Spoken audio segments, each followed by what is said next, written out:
Abra su Biblia en Juan capítulo 14.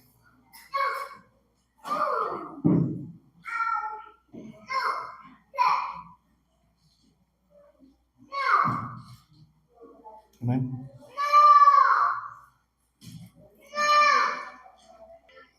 Ya no habla más a las multitudes, ya no habla más a los fariseos, ya no habla más a los gentiles, ya no habla más a los simpatizantes que estaban alrededor de él, ya no habla más a la gente necesitada de milagros.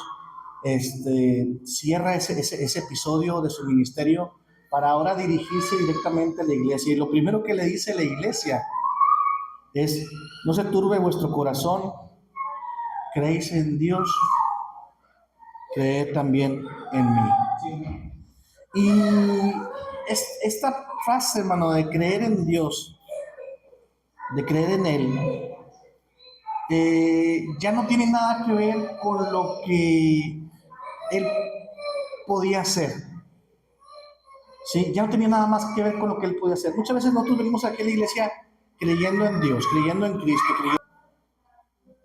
Ya eso quedó terminado en el capítulo 13 de Juan. Se narró perfectamente las 7 señales, la semilla que habíamos necesitado como primeros oyentes. Ya no era más por señales. Ya todas esas habían apuntado a una deidad de Cristo. ¿Se acuerdan? Que habíamos visto cada milagro, cada acción de Cristo apuntando a una cualidad de Él mismo. Y eso es otro problema que no entendemos, hermano. Los milagros no son para beneficiarme yo, son para voltear a Cristo y para entender a Cristo. Amén. Para entender a veces su amor, a veces su misericordia, ¿sí? A veces la justicia. Pero todos los milagros nos deben de llevar a entender a Cristo. Y nos damos cuenta en este capítulo 14 que dice: no se turbe vuestro corazón. Creéis en Dios, creed también en mí. En la persona de Cristo, hermano. No es lo que yo puedo hacer, en mí. Ahora le pregunto a usted: hemos navegado por Juan capítulo 1, 2, 3, 4, 5, 6, 7. ¿Qué es Cristo para usted? ¿Conoce a Cristo, hermano? ¿Realmente? ¿Ha aprendido a encontrarse con Cristo a través de todo lo que hemos estado viendo? ¿O hemos perdido el tiempo?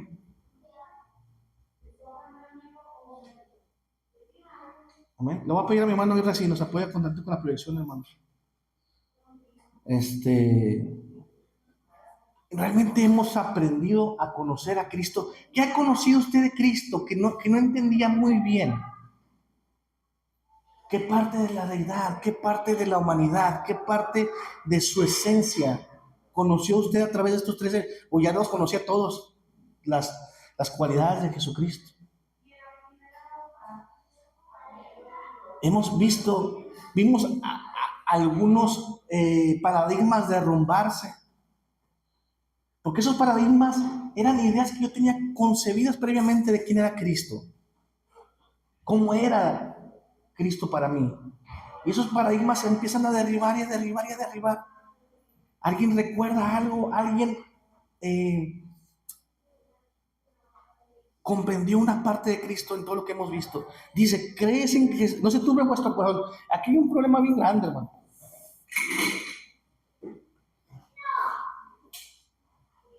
Aquí hay un problema bien grande. Algo va a pasar.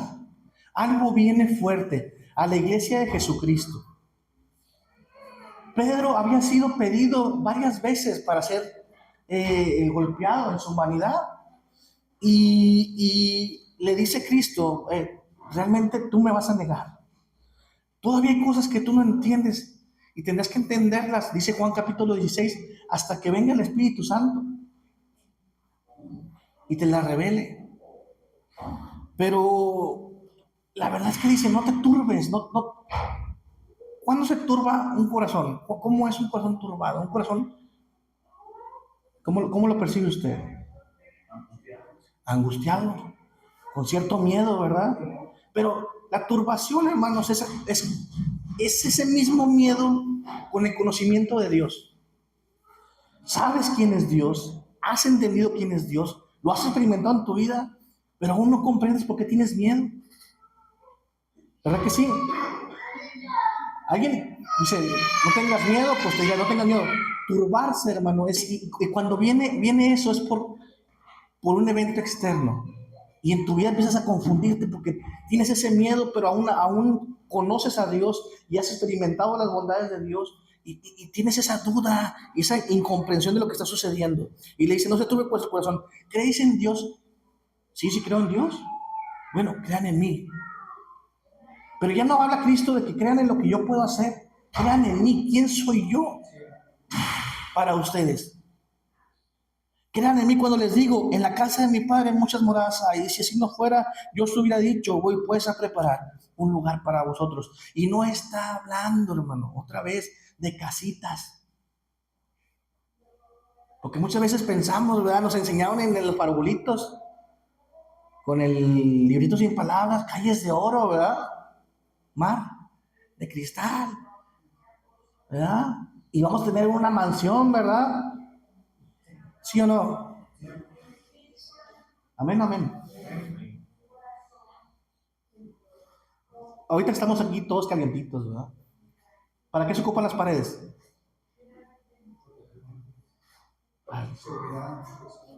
Para el frío, para el sol, para guardarnos.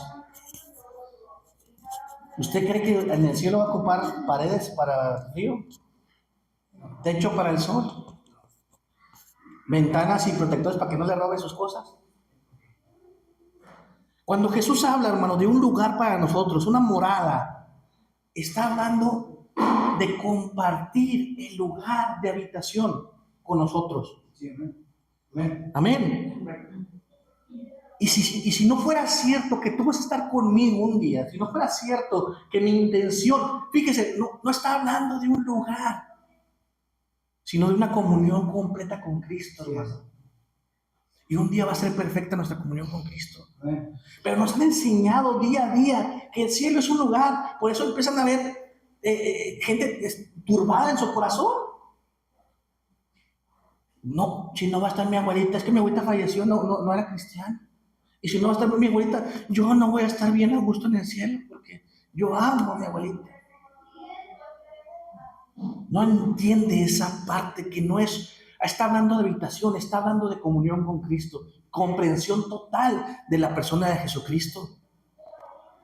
Muchos quieren a sus perritos, ¿verdad? Yo, mi esposa no, ella jura que van a estar sus perritos. Allá en el cielo, ella los quiere mucho. Porque no hemos comprendido, hermano, que no se trata de un lugar físico, sino una comunión con el Padre, una comunión con Cristo. Mucha gente está pensando y desviviéndose en el mundo, ¿verdad? Porque allá en el cielo vamos a tener todo. Hay gente que entiende así a veces su economía, ¿verdad? Cuando te va bien mal, ¿qué dices? Pero en el cielo tengo un hogar, ¿verdad? Aquí viviré en la 35, pero allá en el cielo tengo una casa, una mansión de cristal. Porque seguimos viendo las cosas terrenales, deseos terrenales. La habitación, el hogar, la morada es con Cristo. Y si me fuere, os prepararé el lugar, vendré otra vez y os tomaré a mí mismo para que donde yo estoy, y aquí está la clave, ustedes también estén. Lo que Cristo quiere es morar contigo por la eternidad. Tengo que irme, les dijo, para que venga otro consolador. Y Él les enseñe, les revele, los instruya, los guíe. Y Él morará en ustedes. ¿Sí? Juan capítulo 16, Él morará en ustedes, Él estará en ustedes.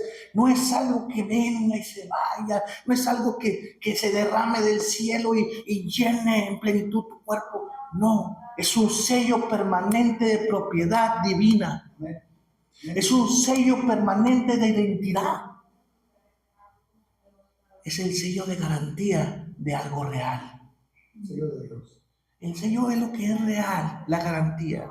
Por eso se habla Y vemos en Hechos, ¿se acuerdan? Y hablaban en lenguas y pasaba esto. Y había una manifestación del Espíritu como sello de garantía de quién era el que gobernaba esa vida.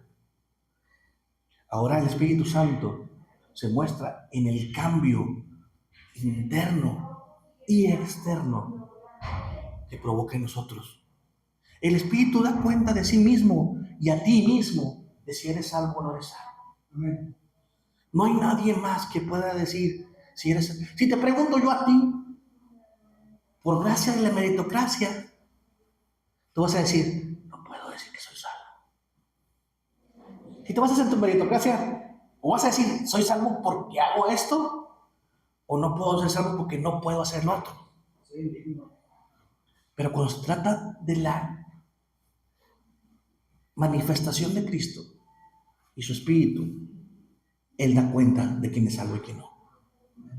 A veces te lo dice con una caricia. A veces te lo dice en un momento de oración. A veces te lo dice en una decisión que tomaste y reconoces que no fuiste tú. A veces te lo dice con un problema o un dolor. Pero el Espíritu se da cuenta y te da cuenta a ti de si eres salvo o no eres salvo. A veces, cuando pecas y sientes ese dolor de haber pecado y ese arrepentimiento que genera el Espíritu Santo, es cuando te das cuenta que eres salvo. Amén. Qué paradoja, ¿no? Pero es el Espíritu Santo. Cristo quiere morar en nosotros. Ya no quiere, hermano, que lo veamos como algo externo, como algo que podamos portar, que podamos cobijarnos, sino que esté dentro de nosotros. Amén. Él no quiere que blandas la fe y digas, yo creo que Jesús me va a sacar de este problema, yo creo que Jesús me va a sacar de esta necesidad, yo creo que mi Dios puede todo. No. Yo sé quién es Cristo y en quién confío. Y así la noche se ponga oscura.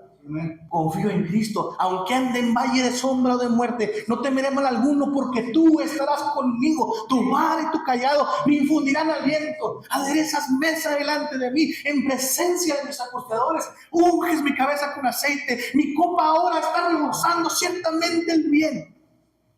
Ese es Cristo, una persona que se dio a conocer a ti. No para que confíes por los milagros, no para que confíes por los hechos, sino para que sepas quién es. Tú puedes saber si un amigo es tu amigo por lo que ha hecho por ti.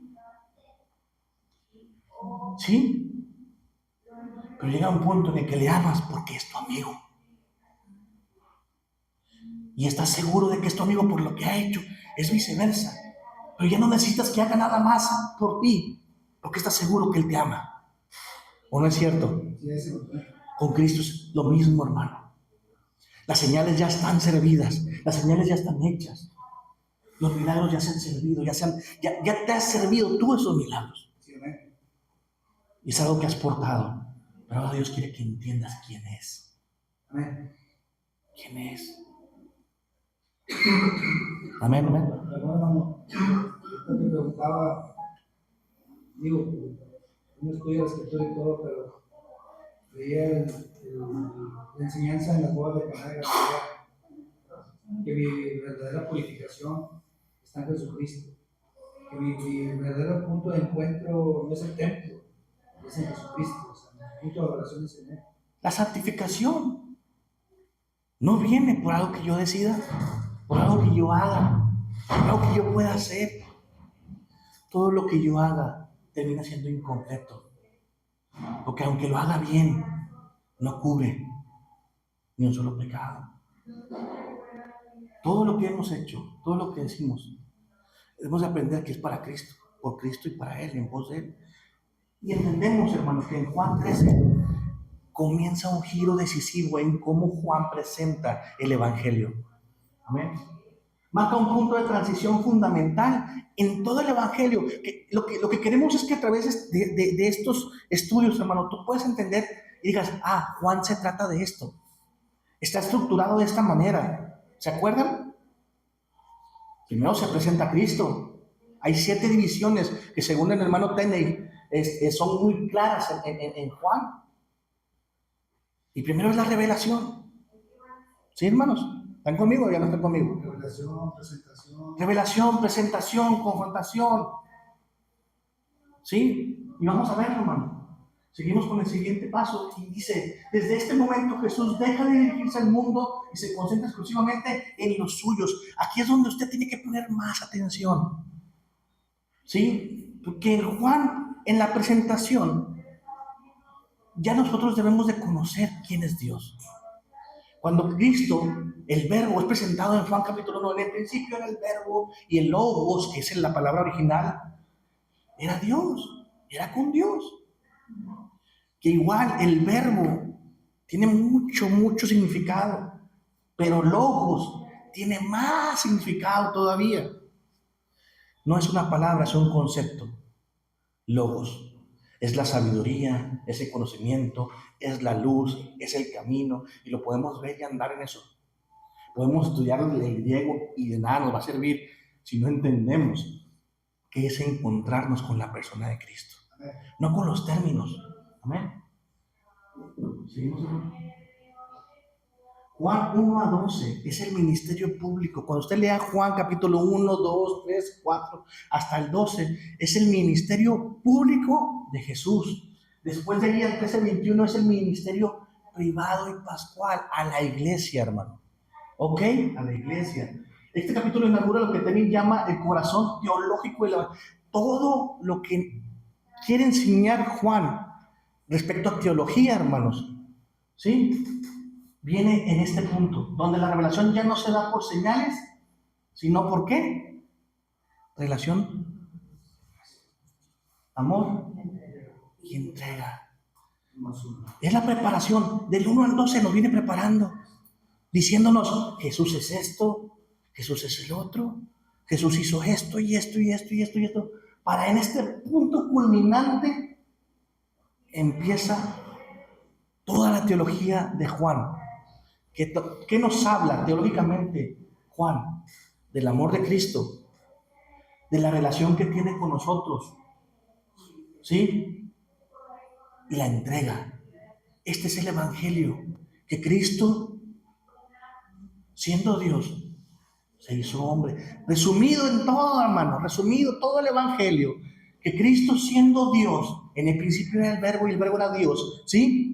Fíjese cómo me voy a pasar a pasear desde el 1. En el principio era el verbo. ¿Y el verbo? Que Cristo, el eterno, siendo Dios, se despojó a sí mismo, tomando forma humana, encarnándose, presentando una relación con nosotros, personal. Cristo desciende del cielo. Cristo el eterno, Cristo Dios, desciende del cielo como hombre para tener una relación con nosotros. ¿En qué se basa esa relación? En el puro afecto de su voluntad, en su amor eterno y puro. ¿A qué vino? A entregarse, a morir por ti y por mí, para que todo aquel que en él cree, Juan, todo aquel que en él cree no se pierda. Juan, ¿eh? 11 y 12. A lo suyo vino. A lo suyo vino, a lo suyo no lo recibieron. Esa es parte de la relación. Juan 3:16. ¿Por qué? ¿Quién? Cristo. Dios al mundo. ¿Que dio qué? Su Hijo unigénito. Para que todo aquel que en él cree, una relación de amor y una entrega divina. ¿Sí? Una entrega decidida, una entrega de amor, una entrega bien consciente de parte de Cristo. Yo pongo mi vida. Amén. Lo hizo por amor. Y ese es el evangelio. ¿Sí? ¿Hace todo? Perfecto. Bueno, entonces pasamos a las otras dispositivos. Creo que hay uno por ahí nomás. Entonces, aquí cambia todo el panorama, todo el estudio, todo lo que vamos a ver. Ya no se trata más de gentiles, ya no se trata más de demostrar que era el Hijo de Dios, ya no se trata de demostrar nada a nadie. Viene esa nueva relación, esa nueva instrucción. ¿Se acuerdan que lo veíamos con el hermano Tene, Juan 1, el video? Estaba abierto, creo que en el PowerPoint de abajo. Ahí está. Visiones lógicas, ahí está. Y entonces volvemos a lo mismo, hermano. Vamos a entender todo, parte por parte, cómo está Juan, para poder continuar con lo que viene, ¿verdad? Y entendemos que vienen las divisiones lógicas. Eso apúntenlo porque eso va para examen, ¿eh? Ya les aparece mucho con examen, pero digo que ya hace falta un examen para ver si es cierto que estamos aquí, porque a lo mejor no estamos. Entonces, el punto número 1 de las divisiones del hermano Teni es la revelación, donde viene que Cristo es preexistente, encarnado y revelado del Padre. El verbo logos es eterno, eterno. No nació cuando nació Jesucristo en el mundo en el año 0. No comenzó su existencia ahí. No fue una creación de parte de Dios. ¿Sí? Hermanos, entiendan esa parte. ¿Por qué? Porque vienen confusiones. Y vienen otras sectas, que ya no puedo llamar religiones, sectas que dicen que Jesús es una creación, que es un profeta, que es... No. Jesús era el verbo y el verbo era Dios, es eterno. Nadie lo creó, Él siempre está desde el principio. Amén. Juan 1 y 2. En su Biblia viene el verbo era Dios y el verbo es Dios y es con Dios. Que la cambien lo que quieran. Pues nosotros entendemos en todo el contexto que está hablando de un ser eterno, no creado, sino creador. Por su palabra fueron creadas todas las cosas. El logos. Ese verbo, ese logos se hizo carne en 1:14. ¿Para qué? Para entablar una relación con nosotros. Ver a Cristo es ver al Padre. Viene revelando una unidad con el Padre. Otra vez, la palabra Trinidad en la Biblia no la va a encontrar aunque escarbe. Amén. Pero me está diciendo el capítulo 1, versículo 18, que ver a Cristo es ver. Amén. Ya tenemos dos personas claramente ahí. Y me voy a Génesis capítulo 1, en el principio era el verbo, en el principio creó Dios los cielos y la tierra, y encuentro la tercera persona. Y ahorita vamos a ver cómo también en Juan entendemos la tercera persona de la divinidad, de la Trinidad. Entonces, aunque la Biblia no diga Trinidad específicamente, ahí está. Amén. Todo esto es el marco doctrinal del Evangelio, hermanos. ¿Sí? Esa es la doctrina que manejamos nosotros, que creemos. ¿Sí? Usted no puede ser movido de su doctrina. ¿Por qué? Porque su doctrina no es algo que yo le enseñe o algo que yo decida. Es algo que está escrito en la palabra del Señor. Y mi doctrina, por eso somos trinitarios. Creemos en la Trinidad. ¿Por qué? Porque aquí está hablando Juan de la Trinidad. Está hablando de la eternidad de Cristo. ¿Sí? Porque creemos que con el simple hecho de creer, aquí está. Amén. Seguimos, hermano. Jesús no es solo mensajero, sino Dios revelándose a nosotros. El siguiente es, otra vez porque lo puse mal. La presentación, y seguimos, el Mesías manifestado. Ya ahora ya no se presenta nada más como ese Dios encarnado, sino ahora le dice a todos los judíos, a todos los fariseos, a todos los saduceos, a todos los gentiles, yo soy el Mesías que han estado esperando. ¿Dónde estaban esperando ese Mesías? ¿Se acuerdan cómo a Pedro le dice, ven, que hemos encontrado al que esperábamos? Juan el Bautista manda a sus discípulos y le dice, ¿eres tú el que esperamos o esperamos a otro? ¿Cuál fue la respuesta de Cristo? Una profecía de más de 500 años. Dile, ¿qué, hermanitos? Los ciegos ven, los sordos oyen. El pecado ya no tiene más poder sobre todos ustedes. Esa esclavitud del pecado está siendo liberada. ¿Okay? Entonces, seguimos ahora. Vemos aquí en esta parte del ministerio las primeras señales, que es hasta el capítulo 4:54, la fe inicial y la apertura. ¿Qué fe inicial y qué apertura, hermanos? Sucede que mucha gente, y aquí va el punto clave, hermanos, nosotros consideramos que para ser salvos se requiere fe y arrepentimiento. Hay gente que tiene fe, ¿sí? Pero nunca se ha arrepentido. ¿Por qué, hermanos?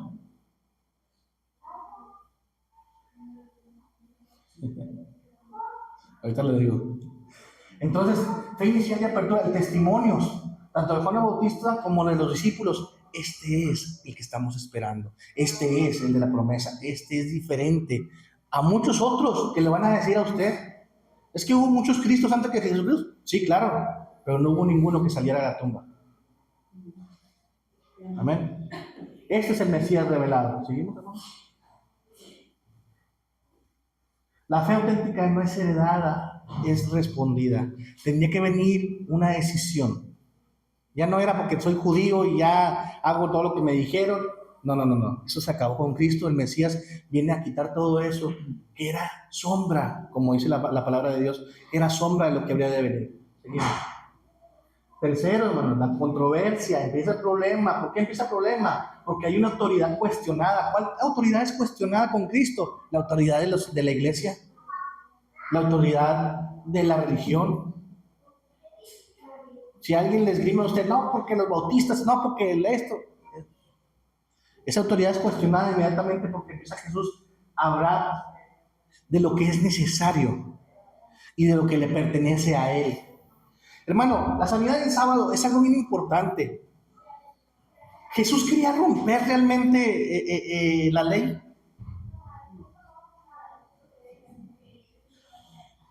¿Lo hizo deliberadamente, hermano? ¿Sí o no? ¿Para qué? ¿Por qué? ¿Por qué? ¿Por qué fue? No nada más fue una cosa en sábado. ¿Se acuerdan cuántas cosas sucedieron en esos sábados? Esos sábados de gloria. Parecía que Jesús se aferraba a hacer milagros el sábado, a hacer cosas que eran controversiales. ¿Por qué lo hacía, hermano? Volvemos a la misma. El milagro no tiene importancia en sí. Cristo puede revivir a quien quiera, cuando quiera y como quiera. El sábado, ¿de quién es? Del Señor. Él estaba reclamando ser el dueño del sábado. Lo que tú decías que guardabas, Él estaba diciendo, para mí lo guardas. Yo soy el sábado, yo soy tu descanso. Venid a mí, los que estén cansados, trabajados, que yo. ¿Le suena sábado? Él era el sábado, para Él era el sábado, y estaba reclamando con autoridad divina ser el dueño del sábado. Fue uno de los problemas con los fariseos. Declarar ser más que una simple tradición, sino la obediencia encarnada. ¿Cómo se empiezan a enojar más? Cuando da el discurso del pan de vida, ¿se acuerdan? Yo soy el pan de vida. Y todos los que se habían alimentado, curiosamente, acababan de alimentar ¿a cuántos? A más de 5,000. Y después de alimentar a esos 5,000 que estaban llenitos y contentos, los hizo descansar. Y le dice, yo soy el pan de vida.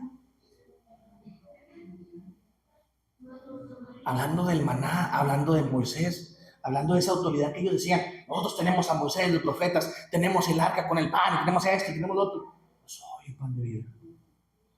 Y el que de mí coma no va a tener. ¿Sí? Y el quebróse fue cuando él reclamó ser igual que el Padre. Y ahí la religión y ahí la tradición ya no pudo soportar más y rompió, ¿sí? Entonces la fe superficial comenzó a desmoronarse, hermano. La gente que andaba con él, esos 5,000 que lo andaban siguiendo para todos lados, por eso tenían hambre, porque estaban lejos de su casa, hermanos. Y los discípulos decían, mándalos a su casa, tienen hambre, están... No, siéntalos. Pero era una fe basada en lo superficial, en las mismas señales, no en la persona de Cristo, hermano. Cuando Cristo de su persona revela que Él es Dios, que Él es el pan de vida, que Él es el sábado, que Él es el dueño del sábado, la fe, esto no puede ser cierto. Amén. Se empezó a desmoronar. Seguimos. La multitud buscaba, ¿qué, hermanos? Beneficios. beneficio. Ustedes me buscan, dice Cristo. ¿Se acuerdan? Duramente les dice, ustedes me buscan, ¿por qué? Porque les di de comer. Casi casi dice, ustedes me buscan porque estoy haciendo milagros. Era un circo para ellos, era una atracción para ellos, era un beneficio para ellos. Pero no había una conciencia de la verdad. ¿Y la verdad cuál era? Que Él era el Hijo de Dios encarnado. Era el Mesías esperado.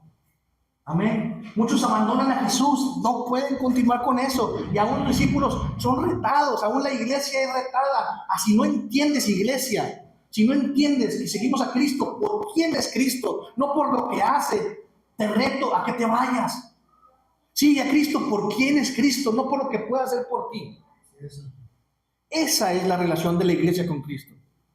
Enamorados de la persona de Jesucristo, no de los beneficios. Muchos abandonan a Jesús. Ojalá no seamos nosotros de esos. Jesús es igual al Padre 5:18 y empieza a reclamarle a toda la religión que le pertenecían todas las cualidades del Hijo de Dios.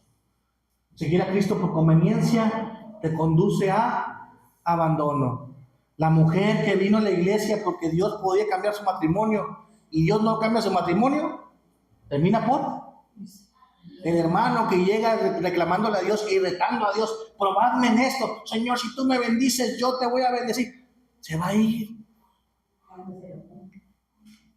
No, y aunque suceda, con más ganas se van a ir. Porque no lo necesitan. Amén o no amén. Esa fe mal fundada, hermano, lleva al abandono. Ok, seguimos. Cuarto punto, hermanos, confrontación. Ya no era como que no estoy de acuerdo contigo, Jesús. Ya ellos empiezan a enojarse. En el capítulo 6 ellos dicen, ¿sabes qué? Esto se acabó. Hay que buscar, ya buscaban, ¿qué? Matarle. El rechazo era creciente del capítulo 7 al capítulo 10. Se van apuntando, ¿verdad? Estamos yéndonos un tour por todo Juan. Rechazo creciente.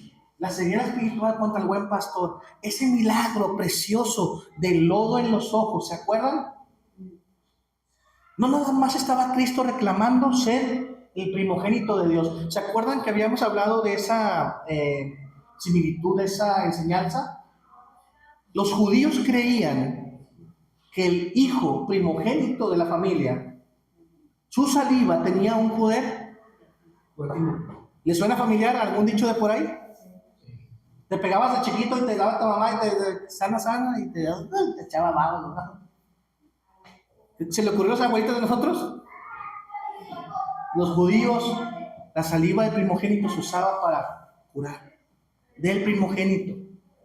Cuando Jesús hace esa imagen para sanar, le pudo haber hecho 10 ojos si quería con el simple hecho de decirlo. ¿Se acuerdan el segundo milagro, la segunda señal que fue que vimos en Juan? El primero fue el vino. El segundo, ¿cuál fue, mis hermanos? Por eso les digo que los milagros nos llevaban a una cualidad, una verdad de Cristo. ¿Qué sanó? ¿A quién sanó? ¿Al hijo de quién? Era el siervo de un soldado, de un pudiente, ¿verdad? Y le dice, con que tú digas, tomas tu palabra. Esa persona entendía, hermano, quién era Cristo. ¿Sí? Pedía el milagro, sí. Pero antes de pedir el milagro, él reconocía plenamente a quién le estaba pidiendo, hermano. A veces tú ni siquiera conoces a Cristo y le andas pide y pide. Digo, ¿por qué no le conoces? Porque cuando te dice que no, te enojas o te pones triste, sin saber qué es lo mejor para tu vida. Cuando Dios no hace algo, cuando no sucede como a ti te pasa, ¿qué quieres? Es lo mejor para tu vida. Yo hablaba, como testimonio, hablaba con mi esposa ahora que estuvo enferma, que estuvo ahí en la operación, y ella sufría mucho porque decía, es que yo, mis hijas. Y la verdad que yo me quise presentar estoico, inamovible, ¿no? Y le decía, Dios tiene todo bajo control, Dios sabe lo que hace, nuestro Dios es, eso no me conoces. Señor, sí, pero entonces, calla, y pasó otra hora, y pasó otra hora. Y después de 5 o 6 horas, yo decía, Señor, ya esto se suponía que era 1 hora y media, Señor, se suponía que eran 2 horas, ya son 5 horas, Señor, ¿qué está pasando? Nada más dime que quiero. No se turbe tu corazón. Amén.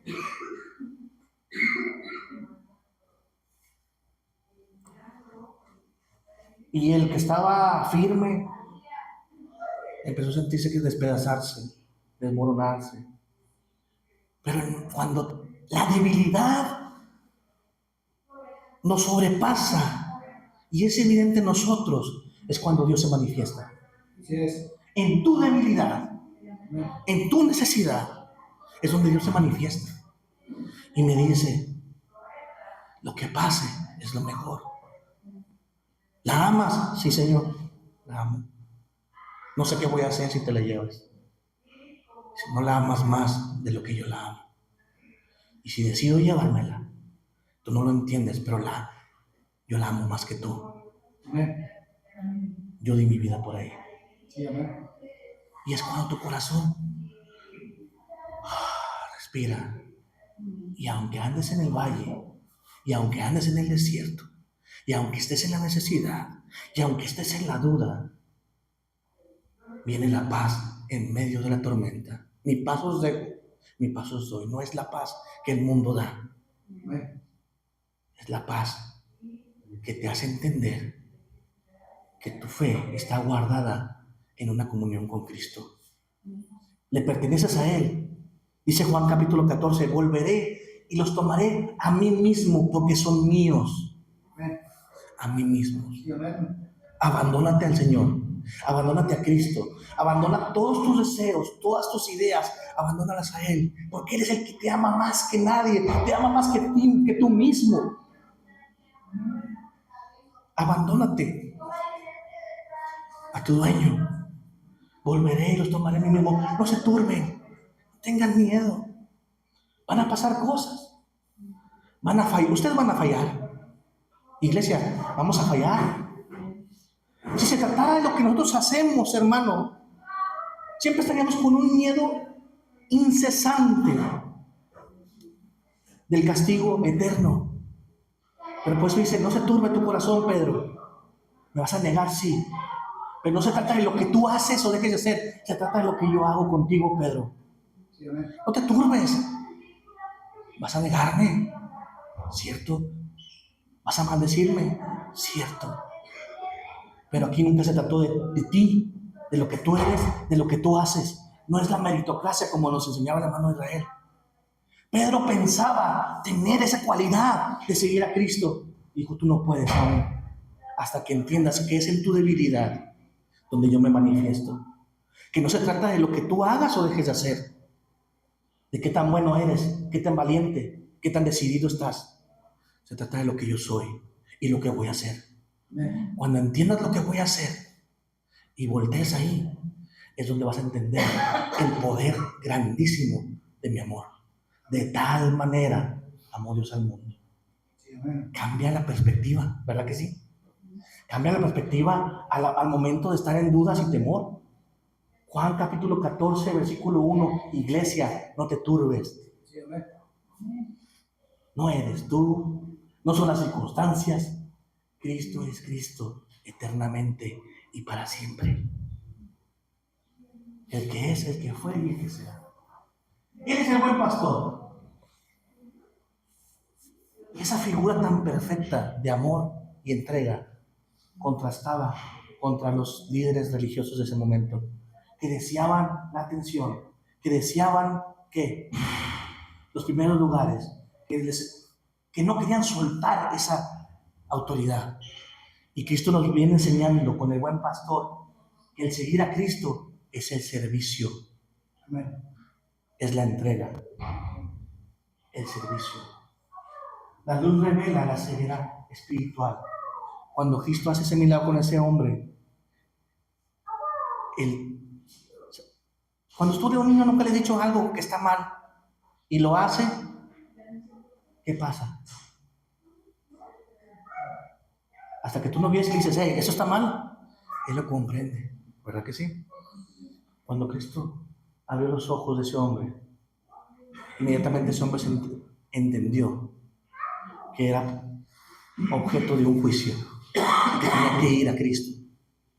Los fariseos lo entendieron, pero no quisieron ir a Cristo. Mire, dice, cuánto deseaba compartir el pan con ustedes. ¿Se acuerdan la Pascua, la cena del Señor? ¿Cuánto deseaba? Ahí había dos personas que habían de negar y habían de traicionar a Cristo. ¿Sí? ¿Quiénes eran? Judas y Pedro. ¿Cuál es la diferencia entre uno y otro, hermanos? ¿Cuál es la diferencia? ¿A dónde fue uno y a dónde fue el otro? ¿Entendemos esa parte? Hicieron lo mismito, lo mismo, pero uno fue transformado, regenerado, reconstituido, renombrado. Lo que se acuerdan que, curiosamente, ¿se acuerdan que lo decíamos? Le dijo Simón. Ya no le dijo Pedro, ¿verdad que no? ¿Sí se acuerdan o no se acuerdan? Simón, me vas a negar. Lo que tú eres me va a negar. O si el Víctor Asa. Lo que tú eres me va a negar. Pero lo que yo soy en ti te va a levantar.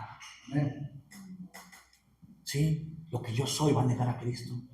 Pero lo que Él hace en mí es la prueba irrefutable de su Espíritu en mí. Amén. Entonces, hermanos, la religión sin Cristo produce una ceguera espiritual. Porque no nos deja ver el origen, la verdad de lo que hacemos aquí. Amén. Seguimos. Viene ya el problema, ya se pone serio, capítulo 11 y 12.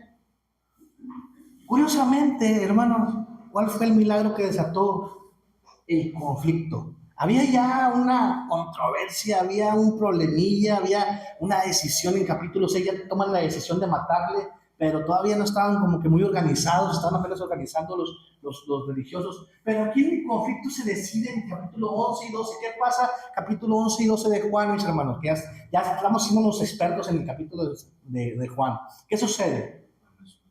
¿De quién? De Lázaro.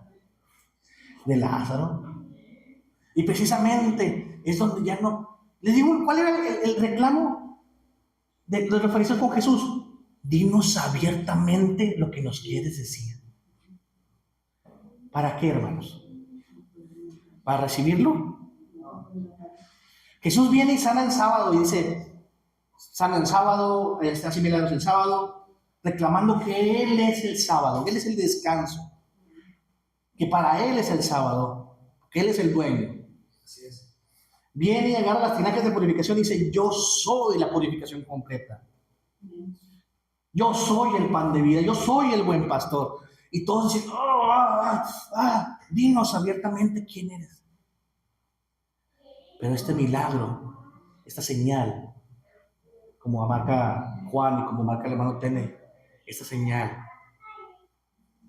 apunta directamente arriba. ¿Sí?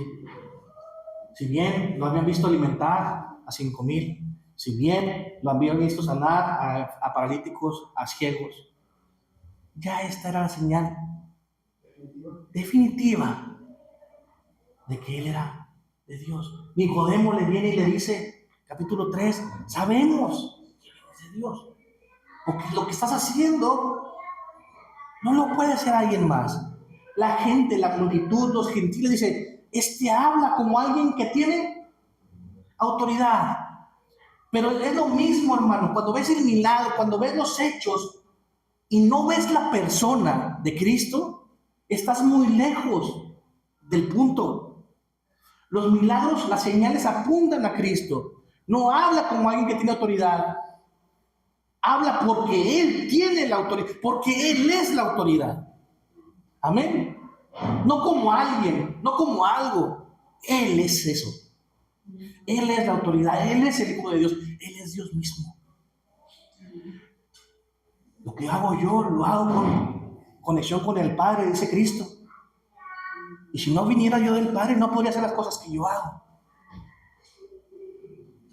Jesús, ¿por qué no estuviste? Así tenía que ser. Convenía que fuera así.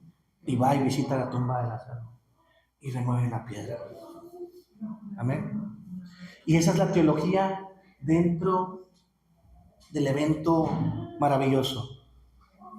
Tú y yo, como Lázaro, estábamos muertos en nuestros delitos y pecados, sin posibilidad alguna de hacer nada.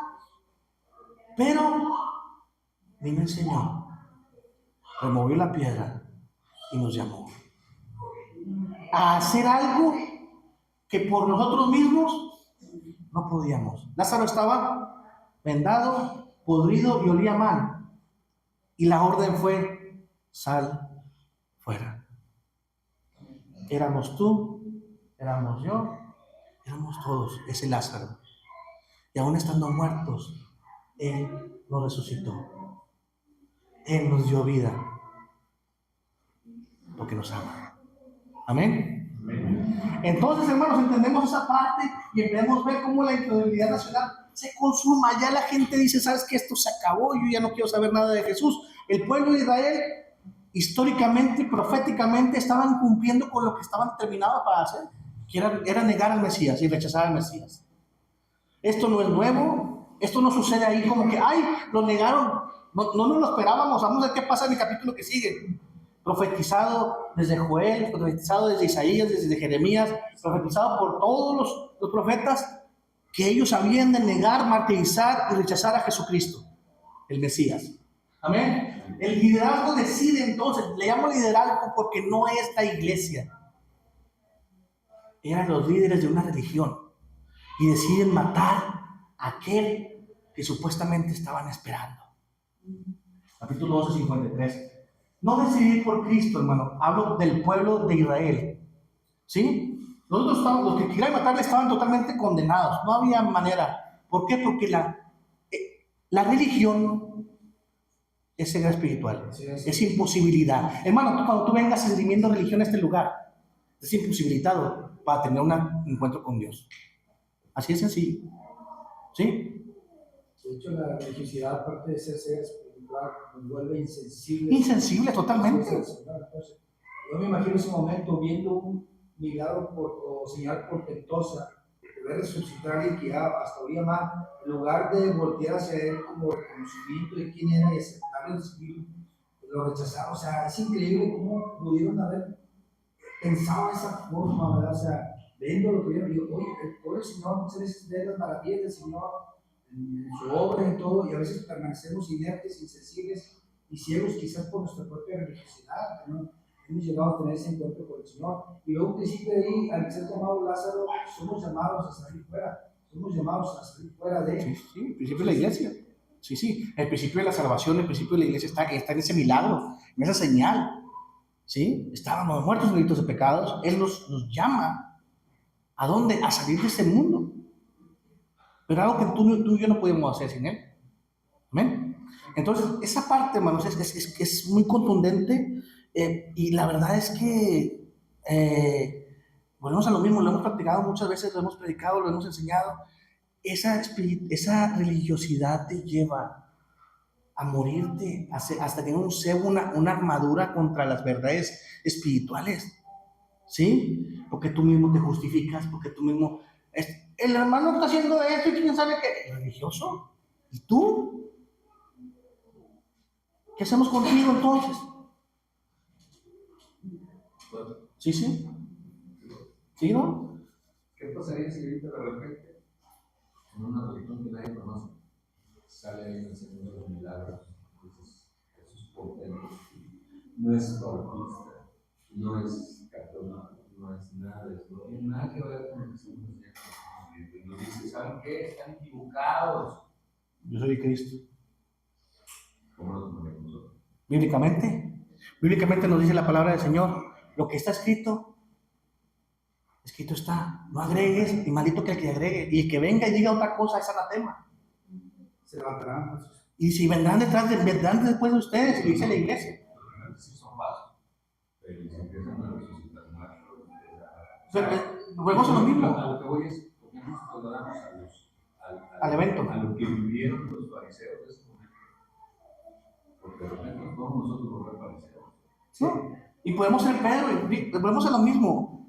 Pedro y Juan no creían habiendo visto. Mira, hermano, el problema no es verlos y creer algo, es verlos y no creer. ¿Por qué? Porque las señales apuntaban a la divinidad de Jesucristo. Ahora, ¿qué sucede con los milagros y lo que hemos hablado una y otra vez en cuanto a milagros? ¿Qué sucediera si ahorita de repente, porque hermanos, no es una historia que se le haya ocurrido al hermano Miguel? Va a venir el falso profeta y va a hacer exactamente los mismos milagros que hizo Cristo. Va a caminar el mismo camino que hizo Cristo. ¿Por qué nosotros creemos lo que creemos? Porque está bien fiel en su palabra. Yo soy el Hijo de Dios y es ratificado por el Espíritu de Dios. Ahora, ¿qué sucede si algo viene después de esto? La Biblia nos enseña y nos dice, si alguien viene después de mí, diciéndoles otra cosa, diciéndoles que este no es el Cristo, y que Cristo está aquí, y que Cristo está allá, dice Pablo, no le sigas, porque habrá uno que se levantarán y dirán, acá está el Cristo, y acá está el otro Cristo, y acá está el otro por allá, y acá está el otro por acá, y dice, no les creéis. ¿Sí? Los tales eran anatema, sean malditos. ¿Por qué, hermano? Porque no es algo que pueda suceder, es algo que va a suceder en un momento determinado. Amén. Entonces, ¿en qué crees? Y yo les he dicho muchas veces, hermano, por eso es la importancia. Y tenemos los artículos de fe. Uno de los primeros artículos de fe de la iglesia, en la que estamos hoy aquí, ¿cuál es, hermanos? Artículo número 1 de fe, ¿cuál es? Salvación. ¿Y luego? La seguridad de la salvación. ¿Y el 3? El arrepentimiento. No. La salvación viene en el arrepentimiento y viene todo eso, ¿no? Las escrituras. Las escrituras, hermano. ¿Y por qué creemos que esta Biblia que manejamos, que traemos atesorada, según usted, según algunos, ¿verdad? ¿Por qué creemos que este libro, que esta escritura es la palabra de Dios? Pues eso es importante que usted estuviera en esos artículos de fe. Porque nosotros tenemos la prueba evidente y fiel a través del Espíritu Santo, hermano, de que esa es la palabra de Dios. Así como dice el hermano Miguel, muchos otros andan ahí haciendo milagros, diciendo cada cosa que se les ocurre. ¿Sí? Ese evento también está profetizado. Todo está profetizado. O sea, digo, no hay que, honestamente, hablando bien, no hay que espantarnos de eso, porque sí, tampoco ponerlo en tela de juicio. Pero lo que entiendo que el hermano Miguel quiere decir es, ahora nosotros lo vemos bien fácil, y decir, ¿cómo pudieron rechazar esos fariseos al Cristo? ¿Verdad? Me imagino que por ahí va el asunto, porque pues obviamente el hermano Miguel tampoco es neófito en esto, pero estamos hablando de que cómo pudieron ellos, cómo pudo Pedro negar a hermano, aún viendo las cosas. Dice que Juan no quería, Juan de sí mismo, ¿se acuerdan que lo vimos? Que se sale de la narrativa y dice, y salieron los dos corriendo, y Pedro se adelantó, y el otro discípulo, ¿no? Dice, ¿y yo? ¿Pero de quién está hablando? De él mismo. No quería llegar, porque no creía que Jesús hubiera resucitado. ¿Verdad que sí? Y vuelvo a lo mismo, hermano. Somos algo igual, algo similar. Por eso 14 nos dice, no se turbe el corazón de ustedes. Crean en mí. ¿En quién?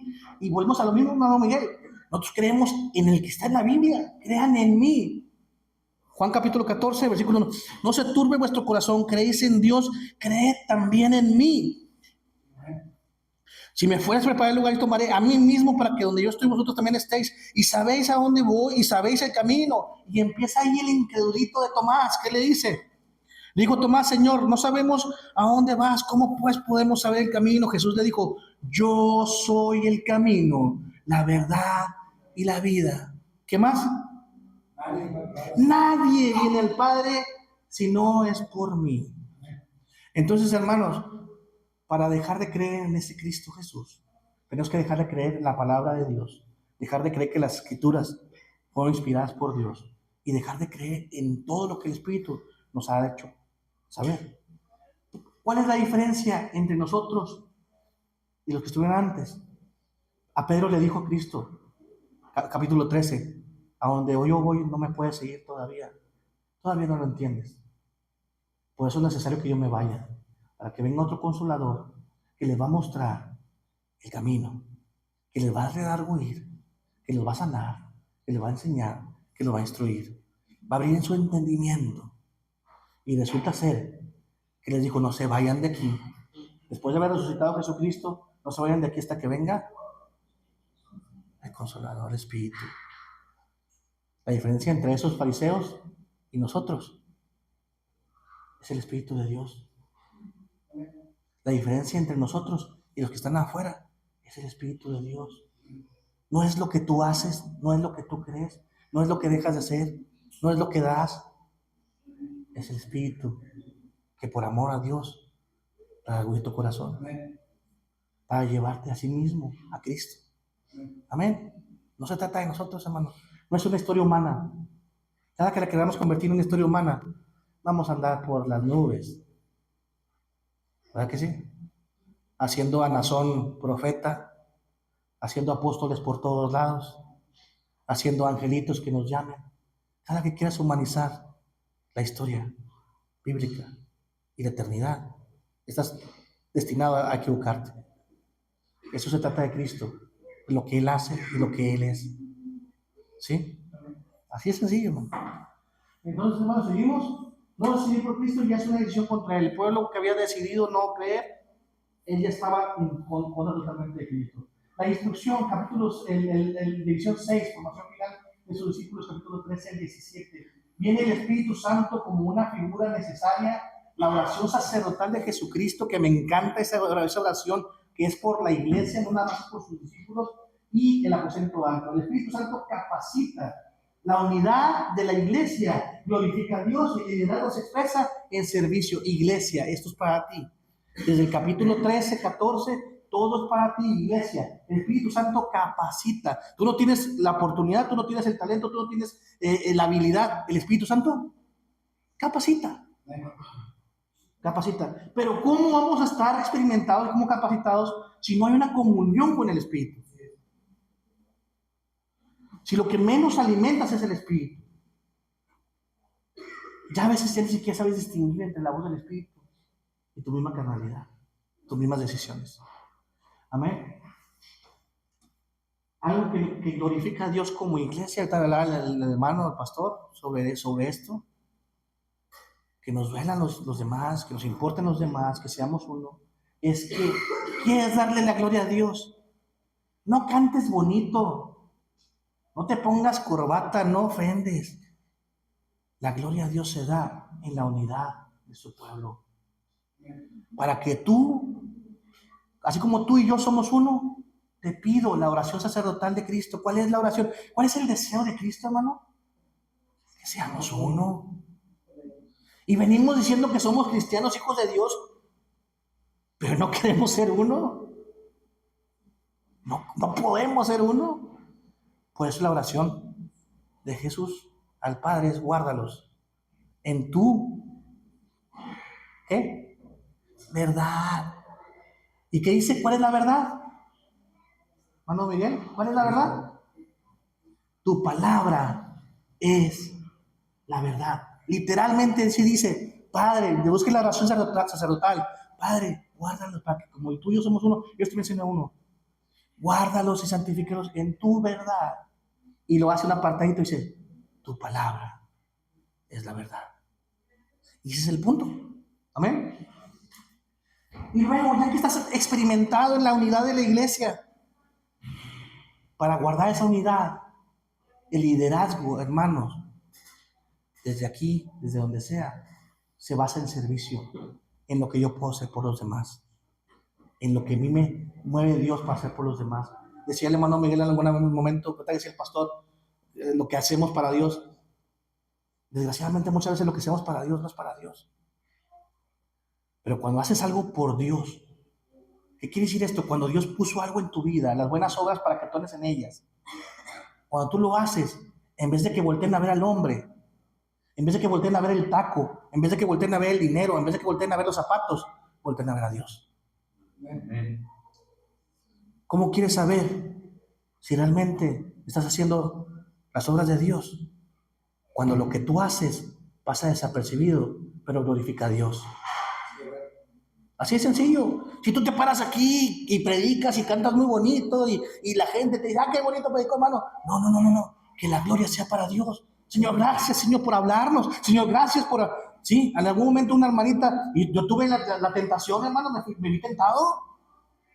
Estaba predicando aquí, me bajo del púlpito, voy para allá, para el salón, y me tiene una hermana y me dice, hermano, yo vi como una luz, y vi como unas alas se desplegaban atrás de usted, y ya le iba a poner la mano y orar por ella. Me vi tentado. ¿Sí? Yo agaché mi cabeza, seguí caminando, le dije, ¿qué se le quedó de Dios de lo que estamos hablando? Pues escuché esta palabra, repítesela todo el día. Y me fui. Que lo que nosotros hagamos glorifique a Dios. Si decidiste un día llevarte la despensita, 3 de arroz, 2 de frijol, que el hermano nunca diga, el hermano me trajo una bendición. No, que diga, gracias Dios por la bendición. Porque es donde estás haciéndolo correctamente. Pero muchas veces ahí vas con tu cartera y esgrimes los de a 1000. Hermano, Dios lo bendiga. Hermano, gracias, hermano. Hermano, usted esto. Y glorifica a Dios. Amén. Y si no, estás tirando tu dinero. ¿Seguimos, hermano? 7, consumación. Perdón, estamos en lo mismo, ¿no? Ya lo subiste. Ok. Consumación. La gloria mediante la cruz. Algo que no podemos entender, que no podemos captar. El trono de Jesucristo sobre el pecado y la maldad es la cruz. Y a veces decimos, he escuchado gente que dice, la cruz, la cruenta cruz y la cruz de Cristo, y como que en cierto, como que no agrado, ¿no? Y los otros dicen, yo siempre amaré esa cruz, en su triunfo mi gloria será. ¿Sí? Pero para Cristo Jesús, la cruz fue el trono donde Él gobernó sobre la muerte y el pecado. ¿Sí? Siendo santo, siendo puro, la cruz no podía contenerle y la muerte no podía aprisionarle porque era Dios. Amén. Entonces la cruz, hermanos, no es derrota, sino la exaltación de Jesucristo como un Dios soberano, todopoderoso, que decidió entregarse por amor. Cosa incomprendible, ¿verdad? La resurrección, 18-21. Evento precioso que vamos a empezar a estudiar. Vamos a empezar del 14 al 21. ¿Sí? La comisión y restauración. ¿De quién? De esa iglesia que casi se fue. Cristo volteó buscando a los suyos. Y hablamos de un Pedro que negó, de un Judas que se ahorcó. Pero ¿dónde estaba Tomás? ¿Dónde estaban los demás? Amén. Viene la restauración de ese pueblo con miedo, de ese pueblo con temor, y después viene la pasión. La resurrección confirma la verdad. ¿Cuál es la verdad? La misión continúa y Cristo reina aún en el juicio. El Jesús resucitado nos llama a creer, seguir y testificar. Todo esto lo vamos a ahondar más pausadamente por capítulos. Capítulo 14, 15, 16, 17 hasta el 21. Se divide este periodo, hermano, donde ya las señales no son necesarias, donde Cristo ya habla a la iglesia. Se divide, más que nada, lo que es la pasión de Cristo, se divide en 4 actos, según la perspectiva del hermano Tenney. Esos 4 actos los vamos a ver uno por uno, con el significado teológico. Otra vez, ojalá que usted empiece en su casa, en su corazón, a decir, a ver, ¿sí es cierto? Todo lo que estamos leyendo se supone que me debe de dar una cualidad o una característica de Jesús. ¿Qué aprendí de Jesús en mi vida? Yo ya no veo a Jesús más como ese cajero de milagros, como ese cajero de bienestar personal. Ya no lo veo como ese genio de los deseos donde puedo pedir cosas terrenales. Veo a un Jesús que me ama y que lo que me pase Así es. es para mi bien. A menos yo lo veo así. Si no lo ves así, vas a vivir turbado, vas a vivir con miedo. Porque cada que entres en esos lugarcitos de sombra, en esos charquitos que te empiezan a subir el agua hasta el cuello, se te olvida que nada de eso, como dice el Salmo, las aguas no te van a anegar, no te van a cubrir, no te vas a ahogar.